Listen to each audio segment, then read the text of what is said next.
সংখ্যাটা রাত অবধি বেড়ে ৬১ লাখ ছুঁয়ে গেছে। অর্থাৎ এখনো পর্যন্ত বিহারে যে ভোটার তালিকা যেটা নির্বাচন কমিশনের তরফে রাত্রিবেলায় জানানো গেছে বা আপলোড করা হয়েছে, তাতে দেখানো হয়েছে যে ৬১ লাখের ওপর ভোটারকে বাদ দেওয়া হয়েছে নানা কারণে।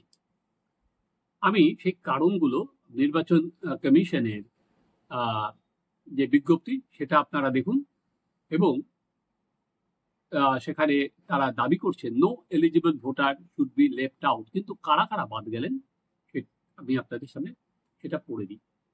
সেখানে বলা হচ্ছে ২১.৬ লাখ ভোটার যারা মারা গিয়েছেন, ৩১.৫ লাখ ভোটার যারা পার্মানেন্টলি মাইগ্রেট হয়ে গিয়েছেন, পরিযায়ী শ্রমিক যারা অন্য স্টেটে গিয়ে বসবাস করছেন, 7 লাখ ইলেক্টরেট যাদের দু জায়গায় নাম আছে তাদেরটা বাদ গেছে, এবং ১ লাখ ইলেক্টরেট যাদের খুঁজেই পাওয়া যায়নি।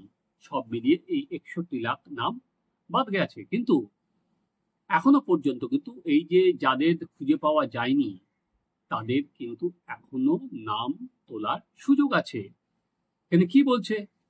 The booth level list of those electorates who have not filled their forms, disease sector and electors who have permanently migrated have already been shuttered by BLO, ERO, DSO, CEO with all political parties on 20th July so that they can point out any error. এই যেগুলো বলা হয়েছে সেগুলো political পার্টির কাছেও দেখা হয়েছে, এবং তারা যদি মনে করে তাহলে তারা ১ সেপ্টেম্বরের মধ্যে ২০২৫ আবার নাম তুলতে পারে। As per the SIR order, any elector or any political party can file a claim in case of any missing names or raise an objection in case of anything wrong inclusion till 1st September ২০২৫। তাহলে যে draft যেটা এখনো পর্যন্ত ১ তারিখ publish করা হবে, তারপরেও কিন্তু সময়সীমা থাকে যে যারা সত্যি করে ভারতীয় নাগরিক তারা কিন্তু নাম তুলতে পারবে। কিন্তু যারা ইউপিএ এবং কংগ্রেস এবং তার সহযোগী দল ইতিমধ্যেই কিন্তু এইটা নিয়ে এই SIR-কে কেন্দ্র করে তুলকালাম মাচিয়ে দিয়েছে, কি সংসদে কি রাস্তায়।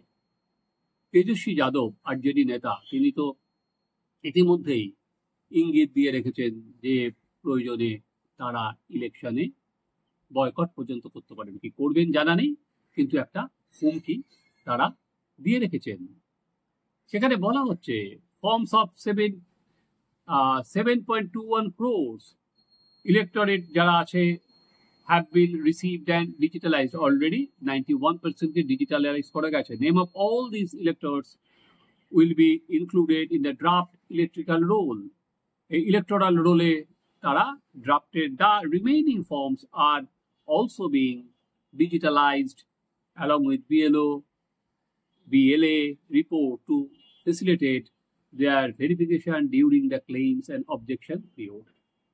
তাই এখনো কিন্তু এরকম ভাবার কোনো কারণ নেই যে নাম তোলা আর যাবে না। বললাম যাদের বৈধ আইডেন্টিটি আছে, যারা সত্যিকারের ভারতীয় নাগরিক, তারা কিন্তু নাম তুলতে পারবেন। এবার আসা যাক, এই যে চিৎকার চেঁচামেচি হচ্ছে, এর সঙ্গে ২০২৫-এর যে বিধানসভা ভোট সেটা কতটা প্রভাব ফেলতে পারে।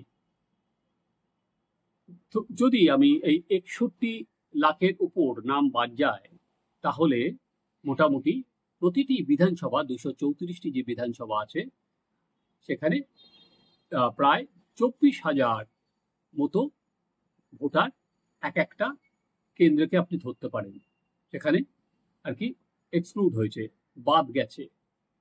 এইবার এই যে ২৪,০০০ ভোট, তার মধ্যে দেখতে হবে যে এই যে মৃত যে সমস্ত ভোটার বলা হচ্ছে তারা কি আগের বার ভোট দিয়েছে, সেটা কিন্তু ইলেকশন কমিশনকে খুঁজে বার করতে হবে।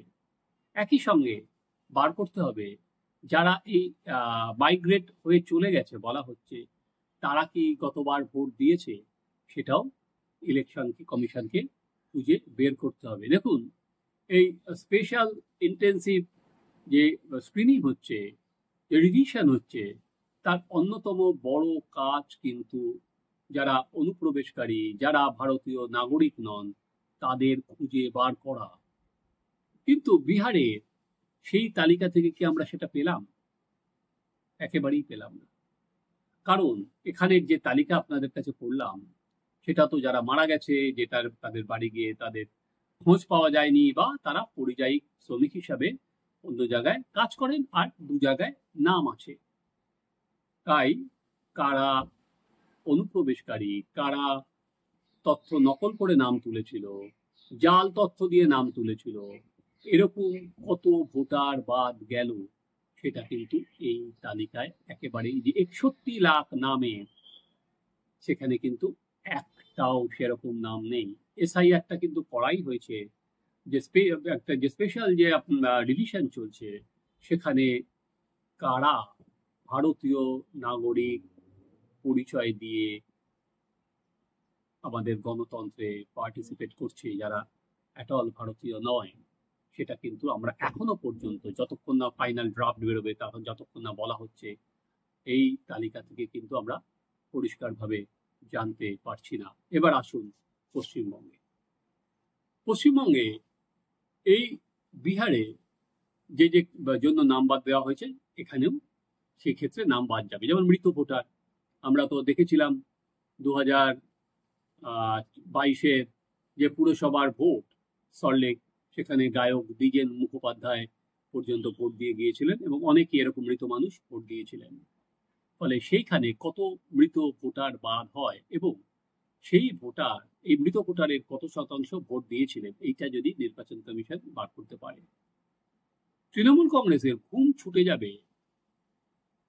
প্রথম হচ্ছে এই পরিযায়ী শ্রমিক যারা পার্মানেন্টলি অন্য রাজ্যে গিয়ে বসবাস করছেন। তৃণমূলের যে ওয়েবসাইট, তৃণমূল না, সরকারের যে ওয়েবসাইট, সেই হিসাব ধরলে সেই সংখ্যাটা হচ্ছে 22 লাখ যে পরিযায়ী শ্রমিকদের। কিন্তু এই সংখ্যা অনেক বেশি, কারণ 22 লাখের বাইরে তো অনেকে নাম নথিভুক্তই করেনি, এটা 1-1.5 কোটি ছাড়িয়েও যেতে পারে। এর মধ্যে পার্মানেন্টলি কতজন আছেন, সেটা এবার কিন্তু কমিশন এখানে এসআইআর চালু করলে সেটা বোঝা যাবে। এছাড়া কার, যেটা বিহারে 1 লাখ দাঁড়িয়েছে, সেখানে এটা কত দাঁড়ায় যাদের কোনো খোঁজ নেই।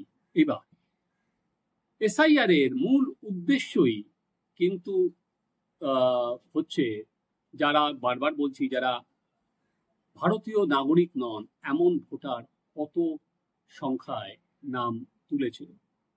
পশ্চিমবঙ্গে কিন্তু এখন রাজনীতি আন্দোলিত হচ্ছে এই বাঙালি ভার্সেস অনুপ্রবেশকারী, এই ইস্যুকে কেন্দ্র করেই।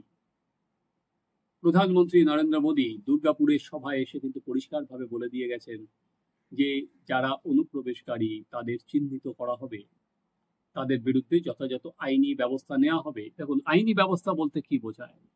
একটা হচ্ছে পুশব্যাক, আর একটা হচ্ছে ভোটার তালিকা থেকে তাদের নাম বাদ দেওয়া। তো পুশব্যাক এখনো পর্যন্ত শুরু হলেও 5 জন, 10 জন, 20 জন, এর বেশি নয়। কারণ যদি 1-1.5 কোটি লোককে পুশব্যাক করাটা সহজ নয়, সম্ভব নয়। সেটা আমরা দেখতে পেলাম, আমেরিকাও যখন বলেছিল, মেক্সিকোতেও পুশব্যাক করা সম্ভব হয়নি, কোনো জায়গায় সেটা হয় না। কিন্তু যেটা সম্ভব হয়, তাদের ভোটার তালিকা থেকে নাম বাদ দেওয়া। এবং এই জায়গাতে কিন্তু পশ্চিমবঙ্গের শাসক দলের সঙ্গে সংঘাত তীব্র আকার নেবে নির্বাচন কমিশনের। যেটা এখনো পর্যন্ত বিহারের যে ড্রাফট এখনো পর্যন্ত বেরিয়েছে, সেখানে কিন্তু কতজন অন্য দেশ থেকে, ভিন দেশ থেকে আসে, সেটা সেই তালিকার মধ্যে নেই। এবং প্রায়, আমি যেটা আপনাদের বললাম, যে প্রতিটা ভোট কেন্দ্র পিছু, বিধানসভা পিছু প্রায় 23 থেকে 24 হাজার ভোটার সেখানে বাদ হয়ে যাবে। পশ্চিমবঙ্গের ক্ষেত্রেও যদি এই 23 থেকে 24 হাজার ভোট, বা তার বেশি, আমি ধরলাম আরো 30 বা 35 হাজার ভোট যদি প্রতিটা বিধানসভা কেন্দ্রে বাদ যায়, তাহলে কিন্তু প্রত্যেকটা আসনই বলা যেতে পারে কট্টর আর কি লড়াই হবে। কারণ একটা বিধানসভায় আমরা দেখেছি ভোটের মার্জিন কত থাকে, 5,000, 10,000 বা তারও কম, 5,000-এর মতো কম। সেই ছোট মার্জিনে তৃণমূল কংগ্রেস কিন্তু গতবার প্রচুর 2021 সালে জিতে ক্ষমতা দখল করেছে। ফলে ওই মার্জিনগুলো ন্যারো হয়ে যাবে যদি এই মৃত ভোটার, যদি এই যারা পরিযায়ী শ্রমিক তাদের ভোটার কার্ড রেখে সেই ভোট যেতে। উপরন্তু হচ্ছে অনুপ্রবেশকারীদের কতজনের নাম পশ্চিমবঙ্গে বাদ যায়, সেটার উপরও কিন্তু নির্ভর করবে আগামী দিনে সংঘাত কতদূর এগোবে। সব ঠিক থাকলে আগস্ট মাস থেকে এসআইআর এর কাজ বাংলাতে শুরু হবে। হ্যাঁ, সেখানে একটা আশঙ্কা কথা উড়িয়ে দেওয়া যায় না, যে তা হলো যখন এই এসআইআর করা হবে সেটা কিন্তু রাজ্য সরকারের কর্মীদের নিয়েই। বিহারে যত সহজে এটা করা গেছে, কারণ বিহারের সরকারটা কিন্তু বিজেপি এবং তার সহযোগী দল নীতিশ কুমারের, সেখানে প্রশাসনের সাহায্য পাওয়া গেছে, সরকারি কর্মীদের সাহায্য পাওয়া গেছে। পশ্চিমবঙ্গে কিন্তু পদে পদে বাধা আসবে, কারণ মমতা বন্দ্যোপাধ্যায় ইতিমধ্যেই 21শে জুলাইয়ের মঞ্চ থেকে ঘোষণা করে রেখেছেন যে তিনি দরকার পড়লে নির্বাচন কমিশনের বাইরে ধর্নায় বসে যাবেন, বা তার দলও সেইভাবে প্রস্তুত। তাই কত দূর সাহায্য পাবে কমিশন, সেটা কিন্তু এখন থেকেই প্রশ্ন উঠতে শুরু করেছে। কারণ তৃণমূলে জনপ্রতিনিধি, মুখপাত্র, তারা কিভাবে বিহারের এই ভোটার রোজ বেড়ে যাচ্ছে, নাম বাদ যাচ্ছে, সেটা নিয়ে নানাবিধ প্রশ্ন কিন্তু তারা ইতিমধ্যে তুলতে শুরু করে দিয়েছে। ফলে নিজের রাজ্যে যখন পালে বাঘ পড়বে তখন তো বুঝতেই পারছেন অবস্থা কতদূর করাবে। আপনারা দেখতে থাকুন আমাদের চ্যানেল সাবস্ক্রাইব করুন, আপনাদের মতামত জানান।